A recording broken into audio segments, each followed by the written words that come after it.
চলো শীত চলে যাওয়ার আগে আজকে একবার সবজি দিবস বানিয়ে নিই। তো সবজি দিবস হিসাবে আমি বেছে নিয়েছিলাম যেটা সবার আগে প্রথমে শেষ হয়ে যাবে শীতকাল থেকে। শীতকালে যেটা প্রচুর পরিমাণে ভালো টেস্টি, ভালো স্বাদের, তাজা পাওয়া যায়, সেটা তো আর গ্রীষ্মকালে পাওয়া যায় না। সেই দুটো সবজির নাম হচ্ছে, একটা হচ্ছে ফুলকপি, একটা হচ্ছে পালং শাক। তাই আজকে বানিয়ে নিলাম গোবি পালং। দারুণ খেতে হয়েছিল, দারুণ খেতে হয়েছিল। তো তার জন্য প্রথমেই দেখতে পেলে যে পালং শাকগুলোকে আমি সেদ্ধ করে নিয়েছিলাম, তারপরে বেটে নিয়েছিলাম, ফুলকপি ভেজে নিয়েছিলাম, আর এদিকে ফুলকপি ভাজার উপরে পালং শাক ঢেলে পরে আমি তাতে পরিমাণ মতো নুন, চিনি, আমার পনির বাটার মশলা, হলুদ আর টমেটো কুচি, যেটা আমি ভিডিওতে তোমরা দেখতে পাবে না, কিন্তু আমি দিয়েছিলাম টমেটো কুচি আর রসুন, আদা, পেঁয়াজ বাটা। এটা না হলে কিন্তু হবে না। দিয়ে বেশ ভালো করে নেড়ে চেড়ে, আর যখন আমি নামালাম তখন সামান্য পরিমাণে তোমার গাওয়া ঘি ছড়িয়ে নামিয়ে নিয়েছিলাম, কেননা গাওয়া ঘি না দিলে কিন্তু এই রান্নাটা খেতে আর স্বাদ আসবে না অতটা। তো গাওয়া ঘি ছড়িয়ে নামিয়ে নিয়ে আমার একদম শুকনো শুকনো কষা কষা করে নামিয়ে নিলাম পালং গোবি, যেটা খেতে দুর্দান্ত ছিল। এরপরেই রান্না করলাম আরেকটা জিনিস, সেটা হলো সিমের তরকারি, সিম আর মটরশুঁটি, যেটাও আবার এই শীতকাল ছাড়া পাওয়া যাবে না।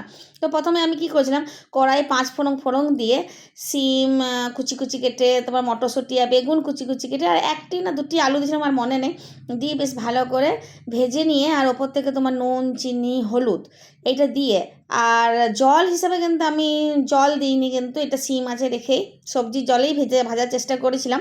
তাও তো একটু জল দিতে হবে, ধরে লাগছিলো, মানে ধরে যাচ্ছিলো তোমার কড়াইয়ের নিচেরটা। তো সেই জন্য দিয়ে দিয়েছিলাম তোমার টমেটো আর কাঁচা লঙ্কা বাটা, যেটা খেতে দুর্দান্ত লাগলো। তারপরে তোমার ঢাকা দিদি আমি বেশ ভালো করে একদম ভাজা ভাজা করে নিলাম। আর যখন নামালাম সেই টাইমে আমি দিয়ে দিয়েছিলাম ধনে গুঁড়ো, জিরে গুঁড়ো, আর দিয়ে দিয়েছিলাম ধনে পাতা কুচি, যেটাও এই শীতকালেই খুব পাওয়া যায়। তাই আজকে বলতে পারো আমার দুটো রান্নাই হয়েছিল একদম সেই মানে শীতের সবজি দিবসের মতন। তো রান্না তো দুটোই খেতে খুব দুর্দান্ত হয়েছিল, খেতেও ভালো ছিল, কিন্তু ওই যে আমাদের একটা মনে হয় না যে সবজি তো হলো, মাছ, মাংস, ডিম কোথায়। তাই লাস্টে আমি তোমার 6টা ডিম সেদ্ধও করে নিয়েছিলাম। তারপরে এই যে আমরা সবাই মিলে খেতে বসলাম। আর আজ এত আমার দেরি হয়ে গেছিলো খেতে যে কি বলবো। লাস্টে বিলুকেই বললাম যে তুই আজ আমার বন্ধুদেরকে খাওয়াটা আমি কীভাবে রান্নাটা করেছিলাম ভাতের সাথে মেখে কেমন খেতে লেগেছে সেটা তুই মানে বল। আমি তো রান্না করতে করতে একটু করে টেস্টও করছিলাম, কেননা আমি ভালো বললে কী হবে, আমার পরিবারের লোকদেরকেও তো খেতে হবে বলো।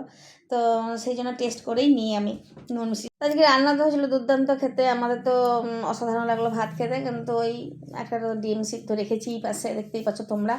তো আমার তো খাওয়া দাওয়া ভালোই হয়েছে। সবজি দিবসে দুটো সবজিও ছিল দারুণ। তোমরা পারলে একদিন রান্না করে খাও, রুটি ভাত দুটোর সাথেই চলবে। ভালো লাগলে লাইক শেয়ার কমেন্ট করতে ভুলো না। তাহলে আজকে আসি।